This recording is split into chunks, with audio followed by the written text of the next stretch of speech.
This video is sponsored by ProDemand from Mitchell 1. Complete OEM and real-world repair information delivered in a single lookup. For more information and a free demonstration, visit Mitchell1.com. You may have noticed you're seeing more hybrids at your shop.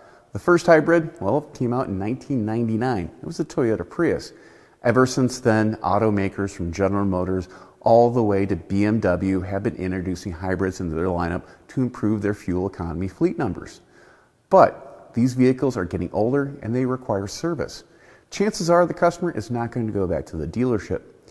But you do not need to be afraid of these vehicles when they come to your shop. You may look underneath the hood and see a large orange cable that carries typically anywhere between 200 and 400 volts.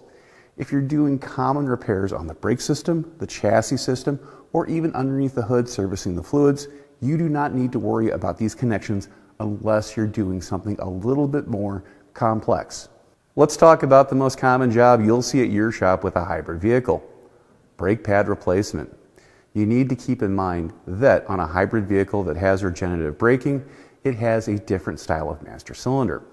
In other words, it's simulating the stroke for the customer and not supplying that hydraulic pressure from the master cylinder through the ABS module to the wheels itself.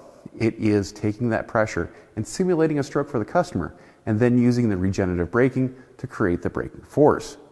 In some cases, you're going to need to service the system so that those pistons, when you go to push them back, they are not going to push back or cause codes and issues of a hydraulic failure. So when you service the brakes, you may need to deactivate the ABS system on the vehicle because it's always active even if the keys are out of the ignition. For this, you're going to need service information. Where do you find it in the system? On some vehicles, well, it's going to be up front on the precautions of dealing with the hybrid drive system.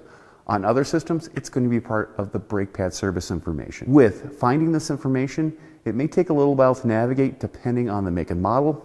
Hyundai is different than Honda, and it's different from Toyota. Just keep this in mind when you're servicing a hybrid vehicle. I'm Andrew Markell. Thank you very much.